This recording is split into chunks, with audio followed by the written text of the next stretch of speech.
أقم الصلاة بوقتها وانهض إذا رفع الأذان الله أكبر قد دعاك الله حان الوقت حان أسبغ وضوءك وانطلق نحو السعادة والجنان سبق لها ولتحفظ سنن الروان.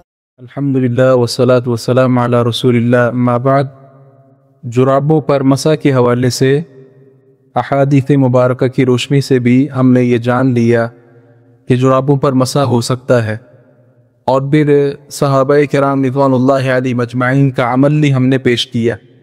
بعض حضرات جن کا تعلق بطور خاص امام ابو حنیفہ رحمہ اللہ کے ساتھ ہے، زیادہ تر وہ لوگ جرابوں پر مسح نہ کرتے ہیں، اور نہ ہم میں سے وہ ائمہ، وہ امام جو جرابوں پر مسح کرتے ہوں ان کے پیچھے نماز پڑھتے ہیں، نہ تو خود جرابوں پر مسح کرتے ہیں، اور وہ امام کہ جس نے جرابوں پر مسح کر کے نماز پڑھائی ہو اس کے پیچھے نماز بھی نہیں پڑھتے ہیں.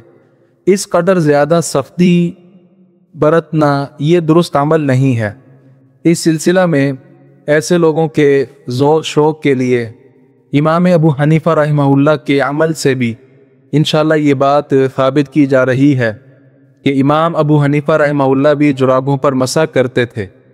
اس حوالے سے فقہ حنفی کی ایک معتبر کتاب ہے بدائع الصنائع، یہ امام کاسانی کی کتاب ہے، اور اس میں انہوں نے لکھا ہے کہ ابو حنیفہ رحمہ اللہ سے یہ روایت کی گئی ہے انہ رجع الی قولہما فی آخر عمری، کہ انہوں نے اپنی آخری عمر میں صاحبین امام ابو یوسف اور امام محمد، یہ امام ابو حنیفہ رحمہ اللہ کے دونوں شاگرد ہیں، تو ان کے قول کی طرف رجوع کر لیا تھا.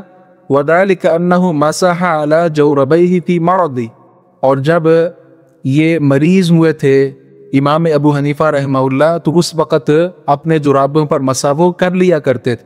اسی طرح فقہ حنفی کی معتبر کتاب الہدایہ ہے، جسے بعض لوگ قرآن جیسا مقام دیتے ہیں. یہ بات تو غلط ہے، قرآن جیسا مقام کوئی کتاب بھی نہیں رکھتی.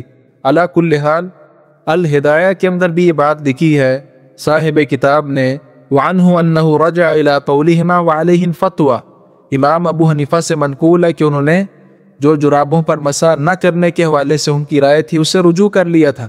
وعلیہ الفتوی، اور اسی پر فتویٰ ہے. احناف کے ہاں چونکہ نبی صلی اللہ علیہ وسلم کی بات کی اتنی قدر نہیں ہوگی، یہ اپنے امام ابو حنیفہ رحمہ اللہ کی بات کو ہی مقدم کرتے ہیں.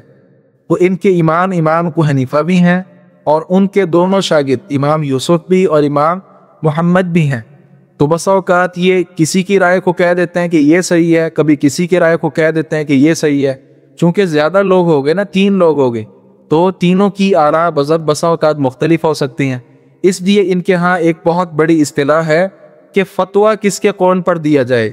تو الہدایہ کے مؤلف نے کہا ہے کہ فتویٰ جو ہے اس پر دیا جا سکتا ہے امام ابو حنیفہ رحمہ اللہ کا جو عملی.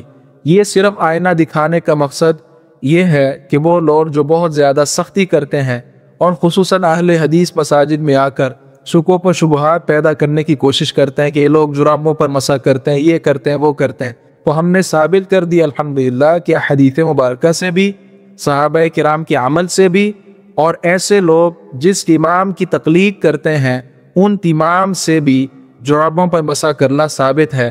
اس کے بعد بھی اگر کوئی اپنے ضد پر اڑا رہے تو کوئی بات نہیں.